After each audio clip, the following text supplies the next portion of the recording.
A good day to all. We are resuming the short story A Wild Little Thing, page number 71. It won't die, father, will it? Why will it? It won't. I should think not, said my father.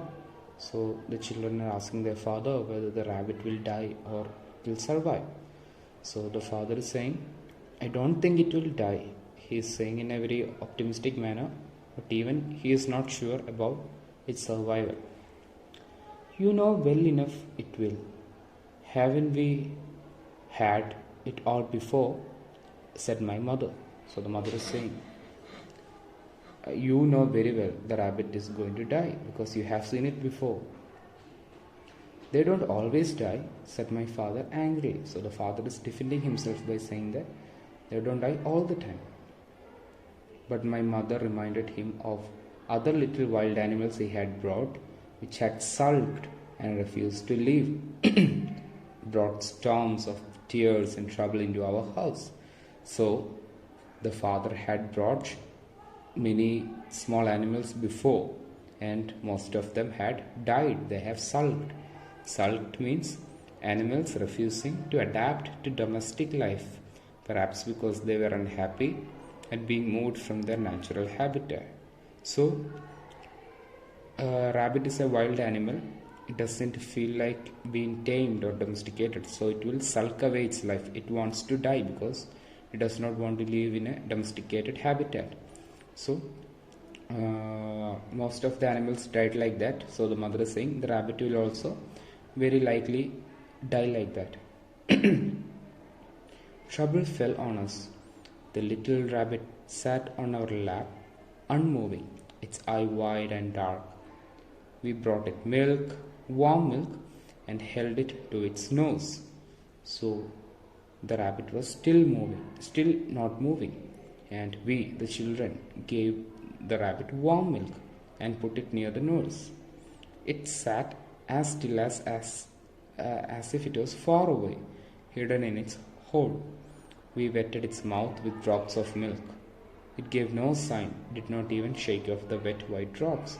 So even after they moistured the mouth with drops of milk, it didn't respond or react in a way. It didn't even shake off the wet milk drops from its face.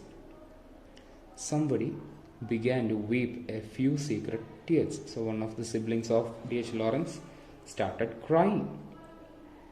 So she was crying secretly because if the mother finds out she is crying, everyone would get scolded. What did I say? Cried my mother. Take it and put it down in the field. So the mother is saying, I told you this would happen. Put it back in the field. So if the rabbit dies in the field, no one would have to witness the rabbit dying. So the mother is asking the father to take it back. Her command was in vain. Vain means no result. It was useless. No one listened to her. We were driven to get dressed for school. There sat the rabbit, like a tiny dark cloud. Watching it, the emotions died out of her breast. Useless to love it. So, the children had school that day. So they were driven off. They were shooed off to get ready for school. So even when they were leaving for school, the rabbit was not moving. So they lost all the hope, every emotion, the love towards the rabbit extinguished. It got over because the rabbit was not responding to the love. It did not want love and affection, a wild little thing. It became more silent when we approached it with love. So the author thought the rabbit doesn't want love, it wants to be free, but it cannot be free because it doesn't have its mother to take care of it. Wrapping it in a piece of flannel means wool cloth made of wool. I put it in a dark corner of the cold parlor. Here parlor means living room, and put a saucer of milk before its nose. So the author covered the baby rabbit in a wool cloth and left it in the living room and put a saucer of milk in front of it. At midday, after school, creeping into the front room, There we saw the rabbit still and unmoving in the piece of flannel. So after they came back from school, when they checked out the rabbit, it was still not moving. It was a sore problem to us. The immobility, the non-reaction of the rabbit was a great problem for the kids. They were feeling upset and hurt. "Why doesn't it drink its milk, mother?" we whispered. Our father was still asleep. So they are asking their mother why the rabbit is not responding. "It prefers to sulk its life away, silly little thing." So the mother answered, "Because it doesn't want to live in a house, that is why it is sulking its life away." A great problem. Prefers to sulk its life away. We put some leaves to its nose, but it took no notice. Yet its eye was bright.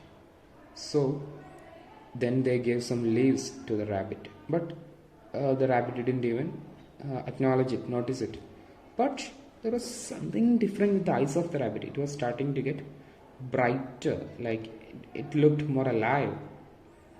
At tea time, however, it had jumped a few inches out of its flannel, and there it sat again, uncovered, a little solid cloud of silence. Only its side moved slightly with life. But when it was tea time, the rabbit moved a few inches out of the flannel, and its side was moving because it was breathing.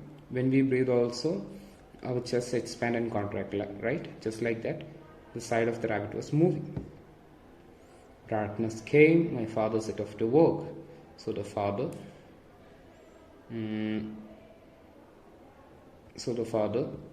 went to work, and darkness came. The rabbit was still motionless. The rabbit was still not moving.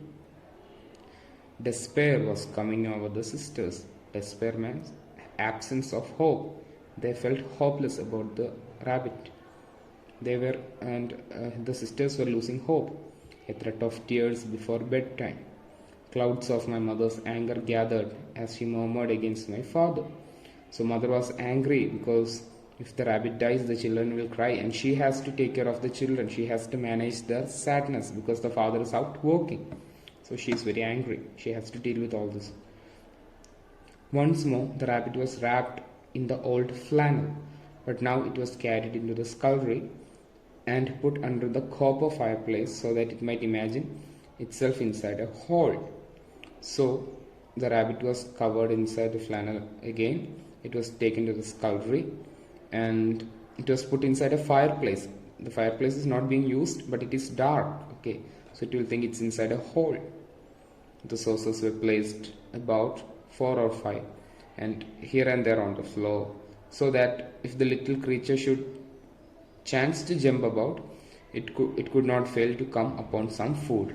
So the author he put many sources of milk, 4 or 5, because no matter in which direction the rabbit goes, it will stumble upon any one of these sources.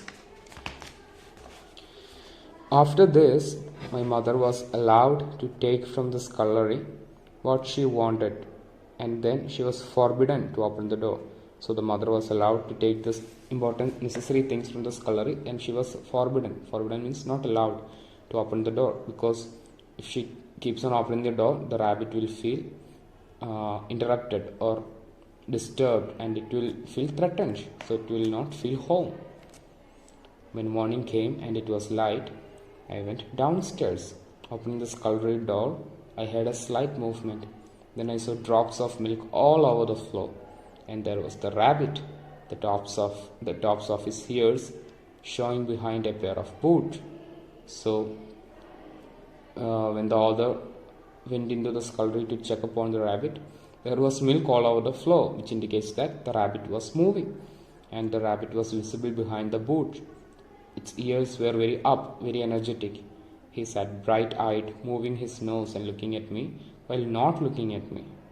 So the rabbit was staring at him, but rabbit was not exactly staring at him. He was looking in that direction of the author.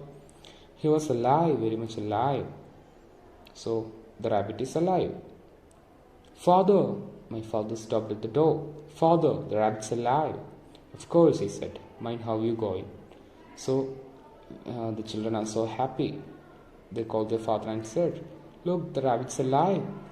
Father is also happy, and he said to be careful with the rabbit.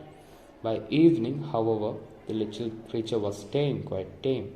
Tame means domesticated. It means how cats and dogs become friends with their owners. This rabbit also became tamed, domesticated. It is not wild anymore. It became friends with the whole family.